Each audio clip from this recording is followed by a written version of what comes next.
देश के राजनीतिक नक्शे में खींची नई लकीरों के लिहाज से उत्तराखंड भले ही 18 साल का जवान राज्य हो, लेकिन सनातनी सभ्यता की शुरुआत से ही उत्तराखंड वो देवभूमि रही है जहां आकर हर आस्थावान ने सिर झुकाया है।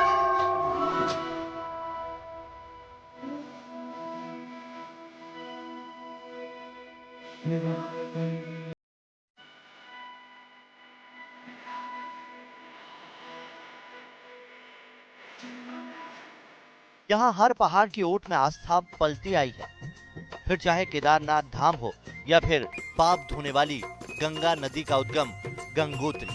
यहाँ पग पग पर मंदिर मिलते हैं।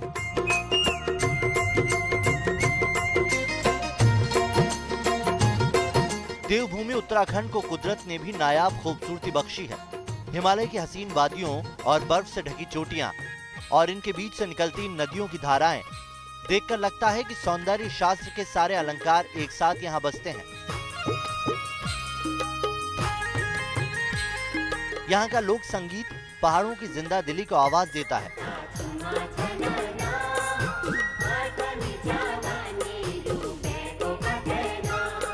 कुदरत ने उत्तराखंड को एक तरफ जहाँ बेपनाह नेमतें बख्शी हैं, वहीं कई बार इसने अपना रौद्र रूप भी दिखाया है। फिर चाहे 2013 में केदारनाथ में आई वो तबाही हो जिसके जिक्र भर से रोंगटे खड़े हो जाते हैं, या फिर इन पहाड़ों में लगातार आने वाले जलजले हों। लेकिन उत्तराखंड के लोग अपनी हिम्मत और हौसले से इन तमाम मुसीबतों के बीच जिंदगी की राह तलाशते रहे हैं। मैदान में रहने वालों को पहाड़ हमेशा आकर्षित करते हैं, लेकिन पहाड़ों का जीवन आसान नहीं है। उत्तराखंड में भी दूर दराज की पहाड़ियों में रहने वाले कई तरह की मुश्किलात का सामना करते हैं। इन पहाड़ों से युवा रोजगार के लिए निकल जाते हैं, उन्हें बुनियादी दिक्कतों का सामना करना पड़ता है और इन्हीं समस्याओं को दूर करने के वादों के साथ सांसद यहाँ से जीतकर दिल्ली पहुंचे थे। लेकिन क्या उन सांसदों ने लोगों की दिक्कतें दूर की? क्या उत्तराखंड के वोटर्स ने जिन नेताओं को चुना था उनसे वो संतुष्ट हैं? उत्तराखंड के मतदाता को कांग्रेस पसंद है या बीजेपी? उत्तराखंड की राजनीतिक हांडी में किसकी खिचड़ी पक रही है, ये जानने के लिए न्यूज नेशन की टीम इस राज्य में पहुंची। 2019 में तमाम लोगों की उम्मीदें हैं, क्या उन उम्मीदों पर पुरानी सरकार यानी 2014 की सरकार, मोदी सरकार फिट बैठती है या फिर समीकरण बदलने वाले हैं? लोकसभा चुनाव से पहले जनता का मूड समझने के लिए हमने जम्मू कश्मीर से यात्रा शुरू की थी, जो हिमाचल प्रदेश, पंजाब, हरियाणा, दिल्ली और राजस्थान होते हुए अब उत्तराखंड के टिहरी गढ़वाल इलाके में है। इस समय हम देहरादून में हैं और सबसे पहले आपको दिखाएंगे तस्वीर टिहरी गढ़वाल की। देहरादून टिहरी गढ़वाल के अंतर्गत लोकसभा सीट में आता है, लेकिन दून ही तय करता है पूरे उत्तराखंड का भविष्य क्या रहने वाला है। अब की बार किसकी सरकार? सबसे पहले उत्तराखंड का सियासी समीकरण समझते हैं। भाषा के आधार पर उत्तराखंड 2 डिवीजन में बटा है, गढ़वाल और कुमाऊं। उत्तराखंड के 13 जिलों में से गढ़वाल इलाके में 7 जिले आते हैं: चमोली, देहरादून, हरिद्वार, पौड़ी गढ़वाल, रुद्रप्रयाग, टिहरी गढ़वाल और उत्तरकाशी। तो कुमाऊं जिले में 6 जिले आते हैं: उधम सिंह नगर, नैनीताल, चंपावत, अल्मोड़ा, बागेश्वर और पिथौरागढ़। उत्तराखंड में लोकसभा की 5 सीटें हैं। गढ़वाल रीजन में 3 सीटें हरिद्वार, टिहरी गढ़वाल और पौड़ी गढ़वाल हैं, तो कुमाऊं रीजन में अल्मोड़ा, नैनीताल और उधम सिंह नगर। 2014 के लोकसभा चुनाव में उत्तराखंड की सभी 5 सीटों पर बीजेपी ने बाजी मारी थी। चुनाव से पहले की नरेंद्र मोदी की ये वो रैली है जिसमें हर तरफ से मोदी मोदी की आवाज उठ रही थी। दिल्ली में कैसी सरकार चाहिए? क्या उत्तराखंड से दोबारा पीएम मोदी को उतना ही प्यार मिलेगा? क्या मोदी सरकार के काम से उत्तराखंड संतुष्ट है? इसका जवाब तलाशने के लिए हमने देहरादून से अपने सफर की शुरुआत की, जो टिहरी गढ़वाल लोकसभा सीट में आता है। देहरादून की पहचान की बात की जाए तो ये घंटा घर एक तरह से इसकी बड़ी पहचान के तौर पे देखा जाता है, लेकिन समय बीतता गया और घंटा घर की भी हालत खराब होती चली गई। देहरादून राजनीति के दृष्टि से काफी महत्वपूर्ण होगा क्योंकि 2019 का चुनाव है। दौर चाहे मुगलों का रहा हो या फिर अंग्रेजों का, देहरादून हर दौर में अहम रहा। मोदी सरकार ने जिन शहरों को स्मार्ट सिटी बनाने के लिए चुना था, उसमें भी देहरादून शामिल है। लेकिन देहरादून को अभी भी स्मार्टनेस की दरकार है। चुनाव नजदीक है तो सरकारी विकास के इश्तेहार अब शहर में नजर आने लगे हैं, लेकिन क्या ये विकास जनता तक पहुंच पाया? क्या लोग सरकार से खुश हैं? न्यूज नेशन ने देहरादून के बाजार में जाकर लोगों से पूछा। पलटन बाजार में हम आ चुके हैं यहां समझने के लिए कि दरअसल पलटन बाजार क्या चाहता है। क्या नोटबंदी और जीएसटी जैसा इशू इस पलटन बाजार के लिए इंपॉर्टेंस रखता है? नोटबंदी से बिजनेस पे फर्क पड़ा आपके? थोड़ा बहुत फर्क है, ज़्यादा तो नहीं पड़ा। मतलब उसको पॉजिटिव मानते हैं? उससे पड़ा था पॉजिटिव, ना नेगेटिव ना पॉजिटिव। रोडें खराब हो रखी है, पानी के इशू है, बहुत सारी परेशानी है। ऐसा जी दिशा ठीक चल पड़ी है, नेक्स्ट 5 इयर्स में और प्रोग्रेस हो जाएगी। पिछले 5 सालों में महंगाई काफ़ी बढ़ी है, तो उस हिसाब से अब देखना पड़ेगा। हमने कारोबारियों से ये भी जाना कि जीएसटी को लेकर उनकी क्या राय है। नाराज क्या भाई जी, काम ही नहीं है, मोदी ने सबको बर्बाद करके रख दिया। कईयों के घर बिगड़ गए, कईयों की मौतें हो गई। मोदी का चेहरा देख रहे हैं यहाँ के लोकल कैंडिडेट का जो लोकसभा का सांसद है? दोनों ही चीज़ें मैटर करती हैं कुछ प्रपोर्शन में। नहीं, नोटबंदी जीएसटी से तो बिजनेस में फर्क नहीं पड़ा है, लेकिन जो व्यापारिक पॉलिसीज आ रही हैं उससे फर्क पड़ रहा है। क्या बताइए? मतलब महंगाई बढ़ रही है धीरे धीरे। पिछले चुनाव में युवाओं को रोजगार देने के साथ सीनियर सिटीजन्स की जिंदगी को बेहतर बनाने के लिए वादे भी किए गए थे, लेकिन क्या वो वादे पूरे हुए? सरकार से क्या उम्मीदें हैं? सरकार से कोई उम्मीद ना रखूंगा, ना रखी। अपने कर्मों से खा और दूसरे के कर्म में ना रहे। हाँ जी। मोदी जी ने कुछ किया आप लोगों के लिए? क्या किया जी, मकान तो दिया नहीं, फार्म 35,000 ले 65,000। टिहरी गढ़वाल के पूर्व शासक परिवार से आने वाली माला राज्य लक्ष्मी शाह यहाँ से बीजेपी की सांसद हैं। 2014 के लोकसभा चुनाव में माला राज्य लक्ष्मी ने कांग्रेस के साकेत बहुगुणा को 1,92,503 वोटों से हराया था। चुनाव में इस लोकसभा सीट की 14 विधानसभा में कांग्रेस को सिर्फ 1 सीट पर बढ़त मिली थी। टिहरी गढ़वाल लोकसभा सीट पर राज परिवार का दबदबा रहा है। टिहरी गढ़वाल रियासत के आखिरी राजा मानवेंद्र सिंह यहाँ से 8 बार सांसद रहे हैं। शुरुआत में 3 बार वो कांग्रेस के टिकट पर जीते, लेकिन 1991 में वो बीजेपी उम्मीदवार के तौर पर उतरे और जीत दर्ज की। 2007 तक वो टिहरी गढ़वाल के सांसद रहे और उनके निधन के बाद हुए उपचुनाव में कांग्रेस के टिकट पर विजय बहुगुणा इस सीट से जीते। 2009 में विजय बहुगुणा फिर इस सीट से जीत गए। 2012 में विजय बहुगुणा सीएम बने तो बेटे साकेत बहुगुणा को उपचुनाव में उतारा, लेकिन राजा मानवेंद्र सिंह की बहू ने यहां से जीत दर्ज की थी। तो क्या इस बार भी वो इस सीट को जीतने में कामयाब हो पाएंगी? हमारा पहाड़ों में तो मेन प्रॉब्लम्स जो होता है सड़क, पुल, एजुकेशन और हेल्थ का, और पब्लिक यही चाहते हैं और कि वो अच्छा हो। इसमें और पलायन का और विस्थापित लोगों का प्रॉब्लम है, और उसको हम लोग को आगे कर हमने काफ़ी कर भी हम लोग ने किया है और आगे करने का भी यही विचार है। जीत का भरोसा कांग्रेस को भी है। अभी उम्मीदवार तो तय नहीं हुए, लेकिन पूर्व सीएम हरीश रावत को उत्तराखंड की सभी सीटें जीतने की उम्मीद है।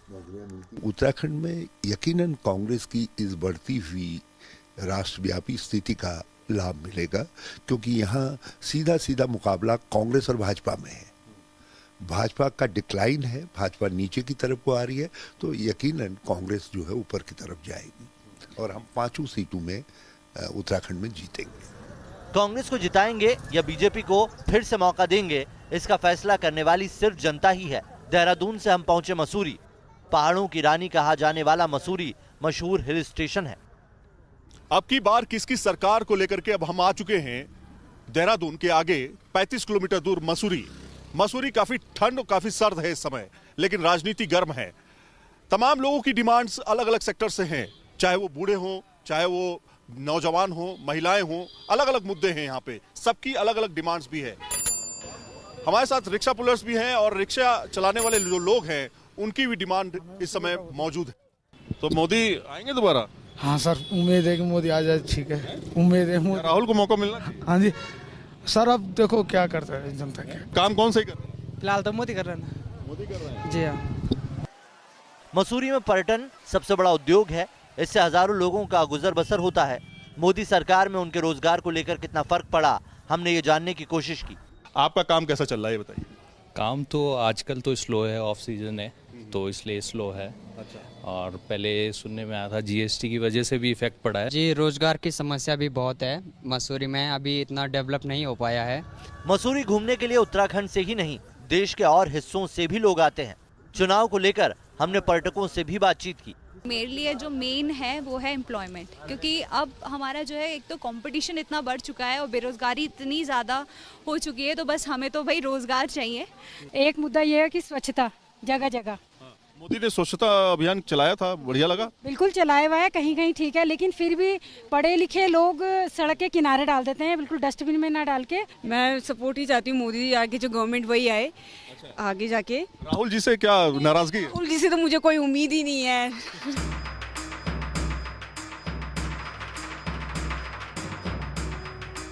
मसूरी के बाद हमने टिहरी जिले के ग्रामीण हिस्से का रुख किया। क्या दिल्ली से चला विकास गांवों तक पहुंचा? क्या लोगों की समस्याएं आसान हुई?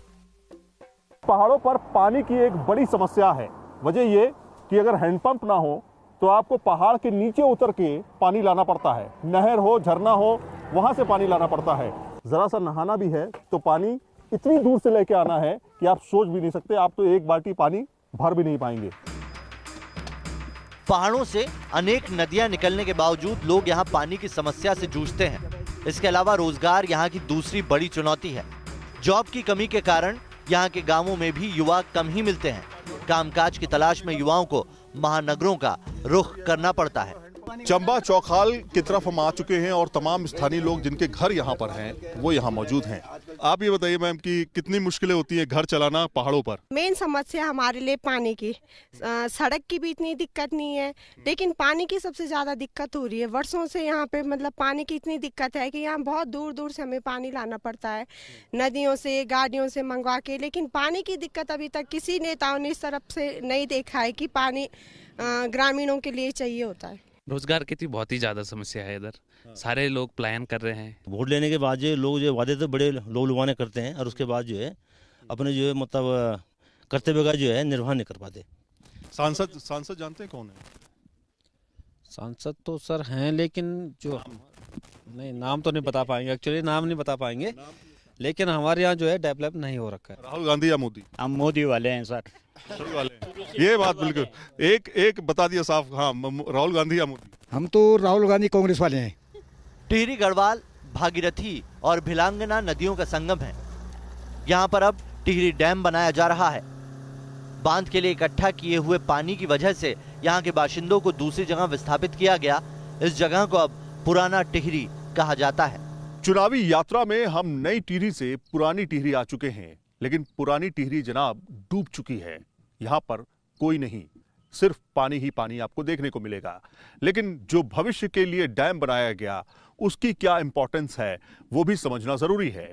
ये जो सामने आप डैम देख रहे हैं ये पुरानी टिहरी पर बना एक एशिया का चौथा सबसे बड़ा डैम है। बड़ी बड़ी टर्बाइंस इसमें लगी हुई हैं और जो ज्यादा से ज्यादा पानी को रिसोर्स करती हैं और उससे बिजली पैदा करती हैं।